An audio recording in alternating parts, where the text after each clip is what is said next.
Untuk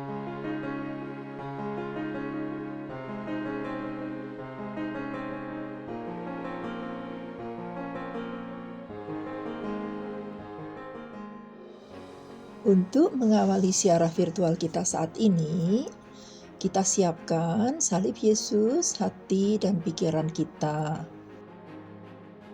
Kita nyalakan sebuah lilin. Marilah kita berdoa pribadi.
Alkisah di kota Roma, tepatnya di sebuah gereja yang bernama Gereja San Marcello al Corso, pada tanggal 22 Mei malam tahun 1519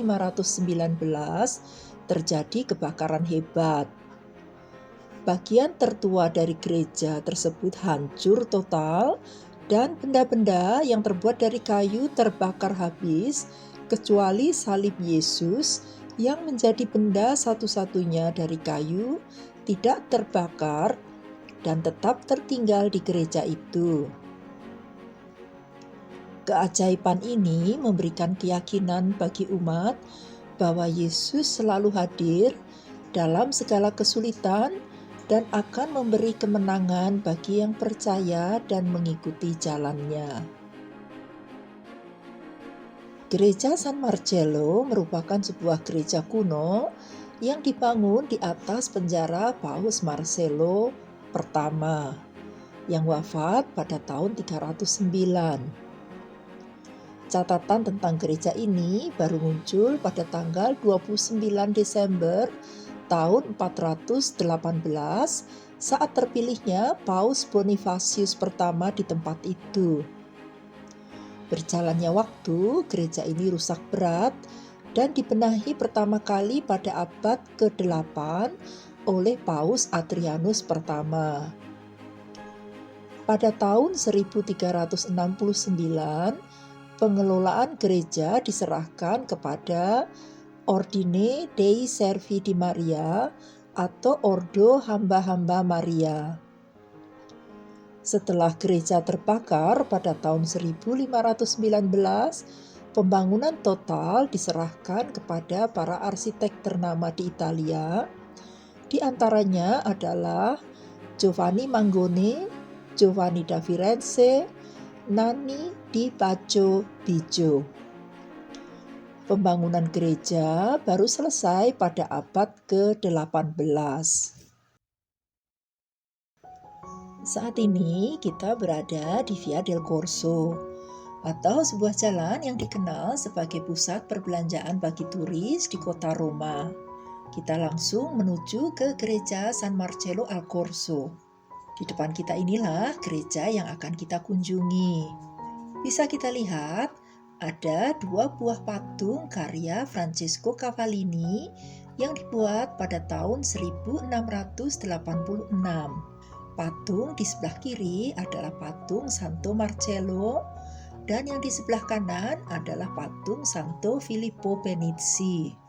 Santo Filippo Penizzi merupakan salah satu tokoh pendiri Ordo Hamba-Hamba Maria yang ditugaskan untuk menjaga dan merawat gereja ini.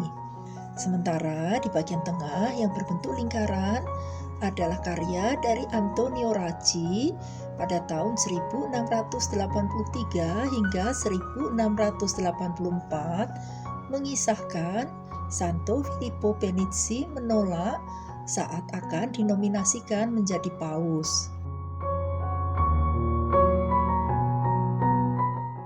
Bagian depan gereja ini merupakan karya dari Carlo Fontana yang dibuat pada tahun 1681 hingga tahun 1683.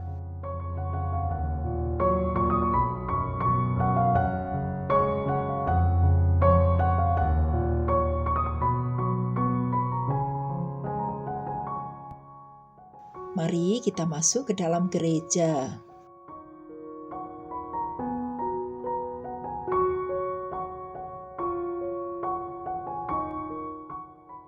Di bagian kanan saat pintu masuk ini diletakkan makam dari Kardinal Francesco Cennini de Salamandri, karya dari Giovanni Francesco Vecchietta pada tahun 1668.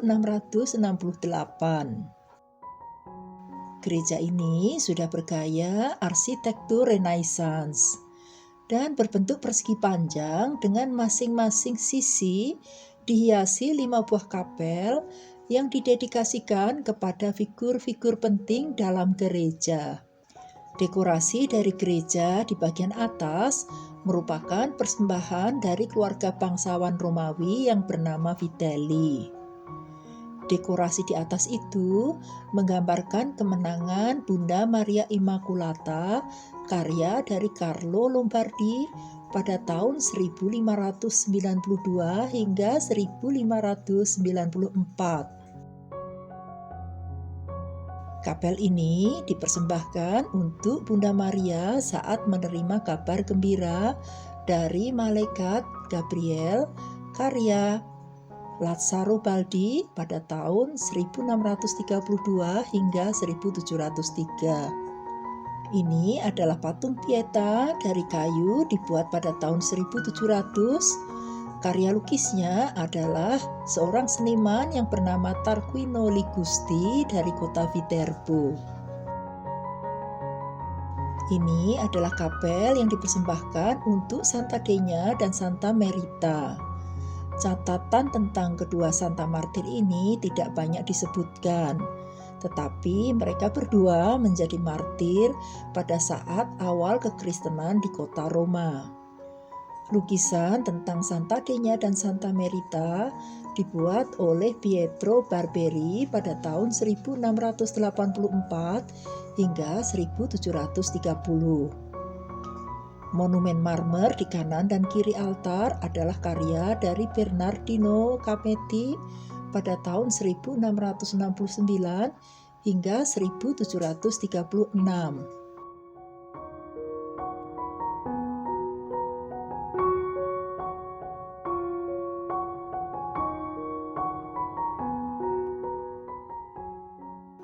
Ini adalah kapel yang dipersembahkan untuk Bunda Maria pengantara segala rahmat. Di atas altar tampak lukisan Bunda Maria dan bayi Yesus yang merupakan lukisan alfresco di bagian gereja kuno di tahun 300-an.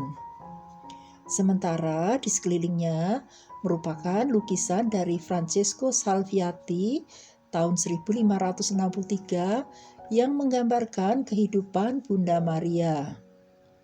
Lukisan afreski lainnya adalah karya Giovanni Battista Ricci.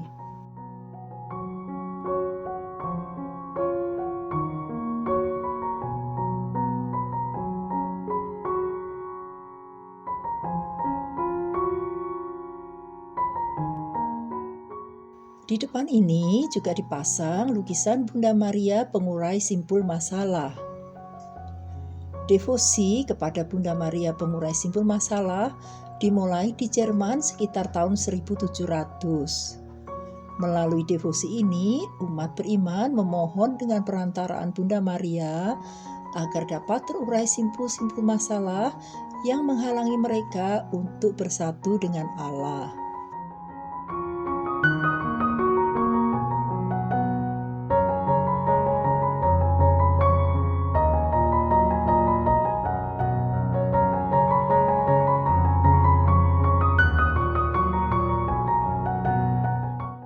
Ini adalah kapel yang dipersembahkan untuk salib Yesus yang ajaib. Di depan kita ini adalah salib kayu dibuat pada abad ke-14 yang pada tahun 1519 saat gereja terbakar habis, salib Yesus ini secara mukjizat tidak rusak sedikit pun. Lukisan afreski di atasnya adalah karya dari Perrin del Vaga, mengisahkan tentang penciptaan Hawa. Ada juga lukisan dari Santo Markus dan Santo Yohanes Penginjil dari Daniele da Volterra.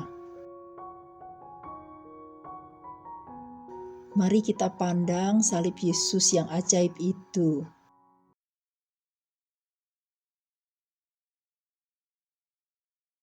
Salib yang semula dianggap sebagai lambang kehinaan, lambang hukuman paling mengerikan bagi kejahatan seorang manusia, sekarang terangkat tinggi maknanya berkat kematian Yesus di salib. Salib Yesus yang dipanggul terseok-seok melambangkan keberanian untuk terus melangkah. Salib Yesus, meski berat dan membuat jatuh sampai 3 kali, menjadi cermin semangat untuk terus berjalan menuju titik akhir. Titik kepasrahan total kepada kehendak Allah dan titik kemenangan. Karena kerendahan hati yang tulus, Yesus menang atas kematian. Salib Yesus adalah lambang kemenangan antara yang baik melawan yang jahat dan membawa kebangkitan. Kita hening sejenak, berdoa kepada Yesus yang rela memanggul salib dan memberikan hidupnya untuk menjadi teladan dan penyelamat bagi kita semua.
Mari kita lanjutkan kunjungan virtual kita.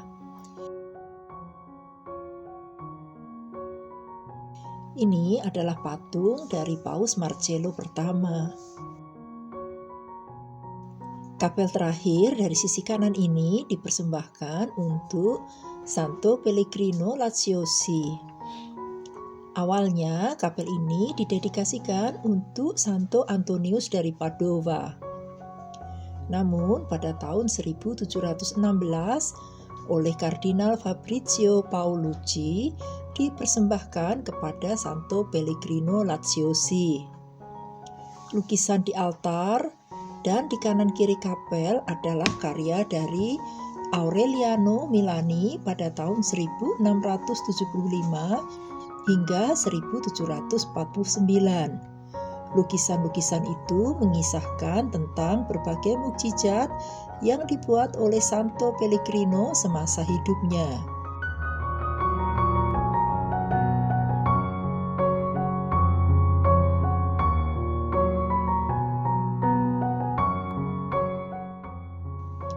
Ini adalah altar utama.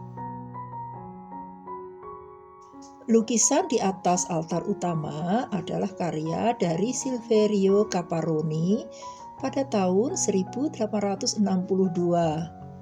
Sementara organ yang ada di bagian atas kanan dan kiri altar adalah karya dari seorang Mascioni pada tahun 1942.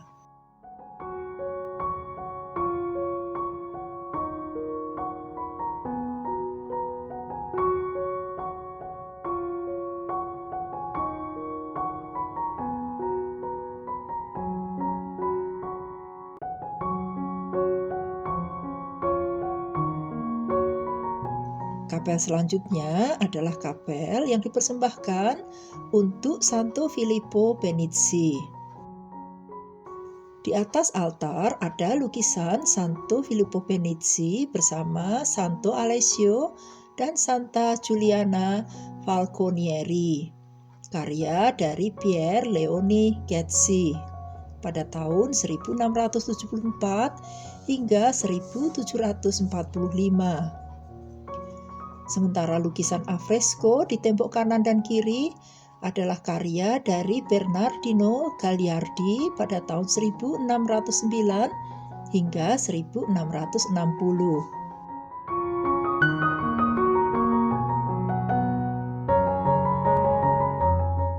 Kita lihat ada foto dari Santo Yohanes Paulus II di depan kapel ini. Kapel ini dipersembahkan untuk Santo Paulus. Lukisan utamanya adalah karya dari Tadeus Zuccari pada tahun 1529 hingga 1566. Di samping kanan dan kiri dinding diletakkan 6 patung dari keluarga Francipane, karya dari Alessandro Algardi pada tahun 1602 hingga 1654. Ini adalah kapel yang dipersembahkan untuk Bunda Maria dengan 7 kedukaannya, karya dari Pietro Paolo Baldini pada tahun 1605 hingga 1650. Di bagian atas terdapat lukisan afresko Yesus dipersembahkan di Bait Allah, karya Antonio Pichierai pada tahun 1688 hingga 1766.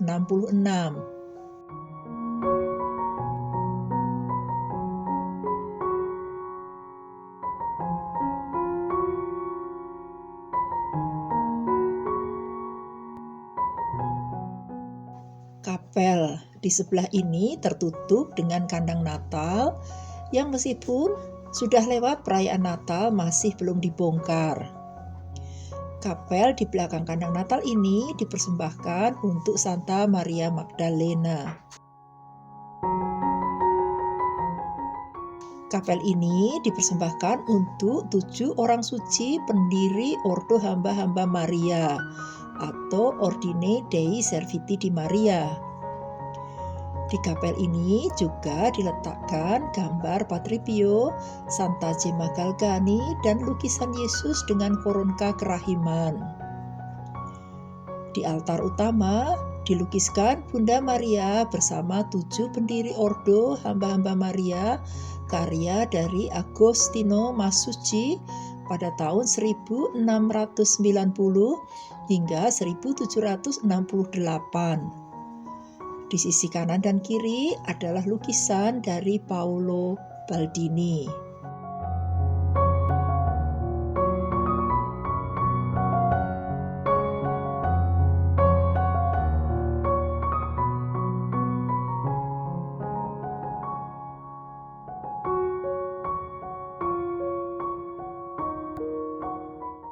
Ini adalah kapel terakhir.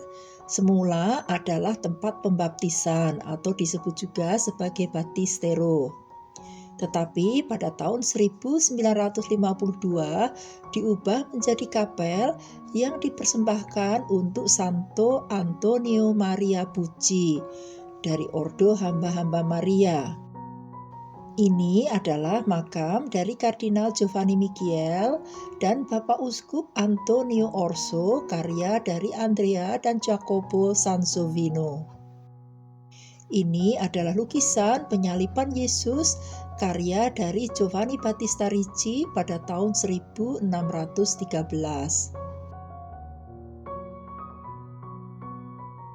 Selesai sudah siaran virtual kita. Marilah kita akhiri dengan doa penutup dan berkat pewartaan sukacita.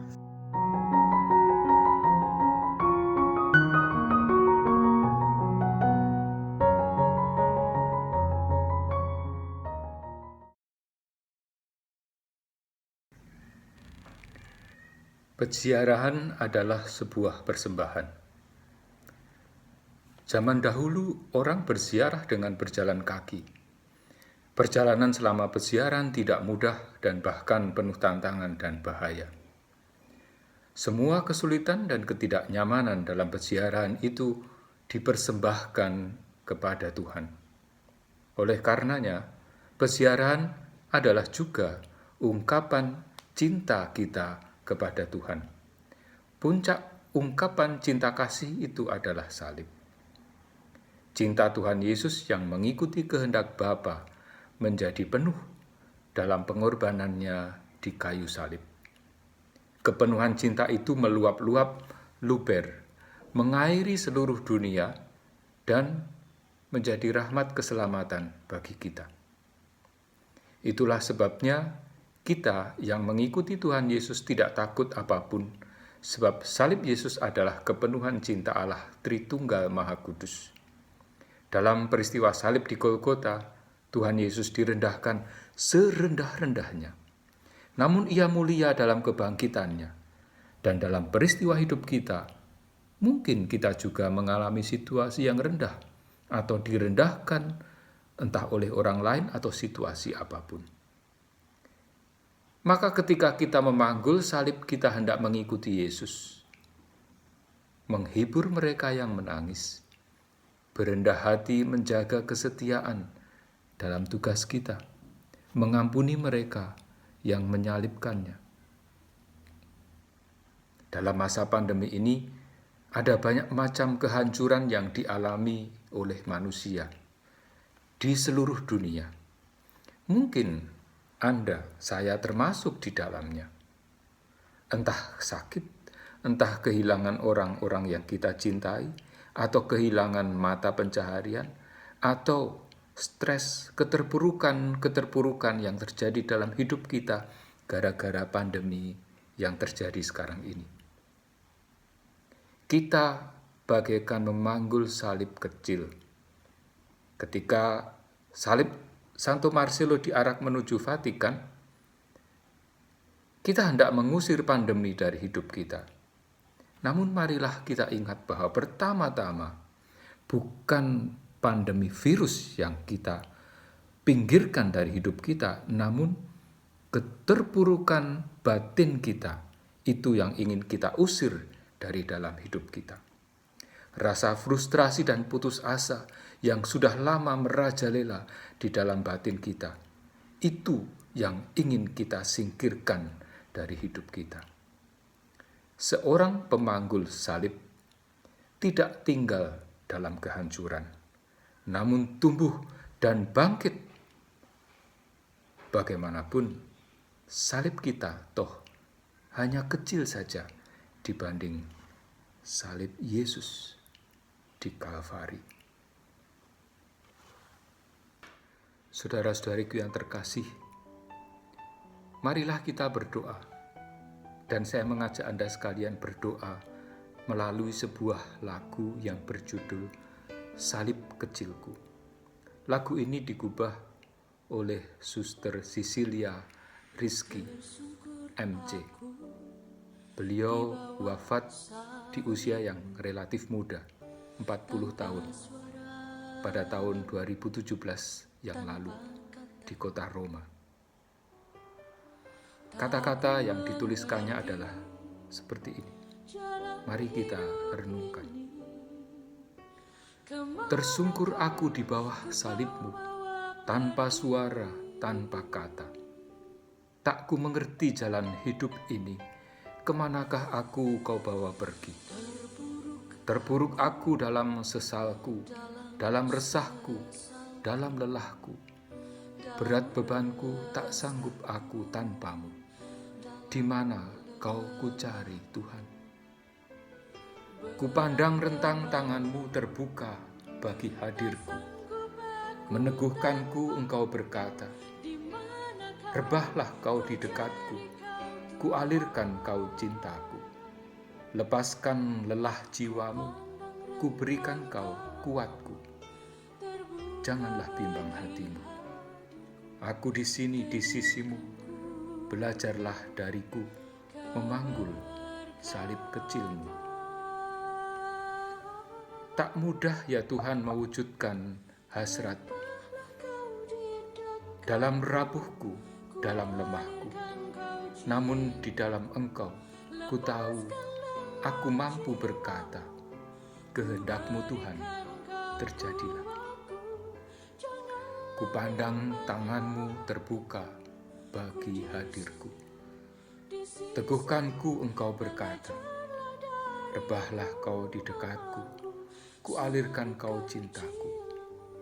Lepaskan jiwamu dari kelelahan, ku berikan kau kuatku. Janganlah bimbang hatimu. Aku di sini, di sisimu, belajarlah dariku, memanggul salib kecilmu. Meskipun terjatuh, tetap aku kau rengkuh Tuhan. Sebab kau menguatkanku, engkau bentengku, Allah pengharapanku.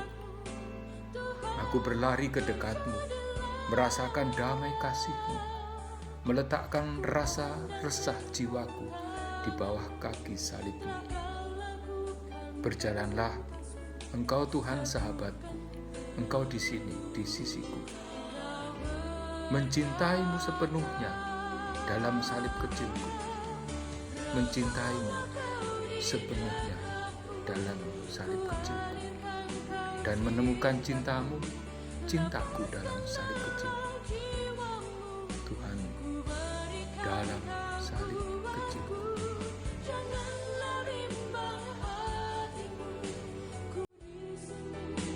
Di sini belajarlah dariku, memanggul salib kecilmu. Meski ku terjatuh, tegakkanku Tuhan. Sebab kau kuatku, bentengku, arahku, harapanku.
dalam nama Bapa dan Putra dan Roh Kudus.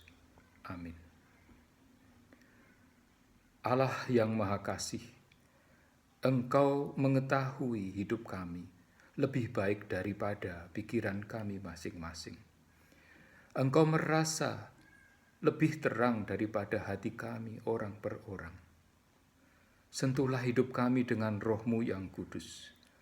Semoga hidup kami penuh syukur dan persembahan suci bagi-Mu ketika kami mengalami kelimpahan berkat dan rezeki di dunia ini. Semoga pula ketika kami mengalami kesulitan, kami Kau kuatkan agar mampu bangkit lagi memanggul salib kecil kami.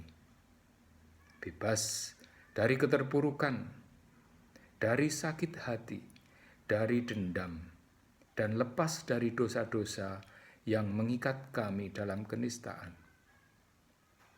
Dengan demikian ya Tuhan, cita-cita dan harapan kami di dunia ini maupun di alam kekekalan nanti sungguh terwujud karena rahmat dan kasih-Mu yang berlimpah. Sembuhkanlah kami yang sakit ini. Limpahi kami sukacita karena kami menderita. Tunjukkanlah jalan bagi kami karena kesulitan hidup yang harus kami hadapi. Berkati kami selalu dengan rahmat-Mu.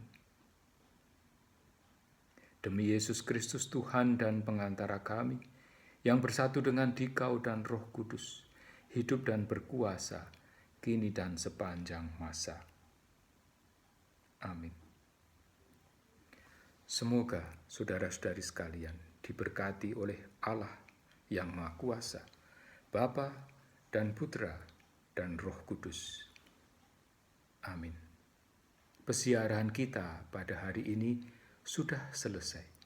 Marilah kita melanjutkan hidup kita penuh dengan rasa syukur dan keberanian untuk memanggul salib kecil kita. Tuhan memberkati.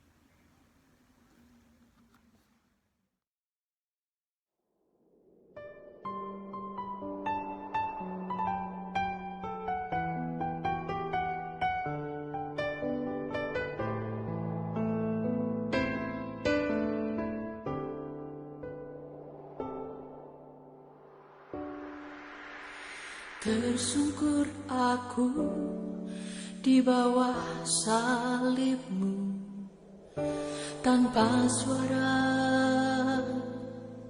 tanpa kata. Tak ku mengerti jalan hidup ini, kemanakah ku Kau bawa.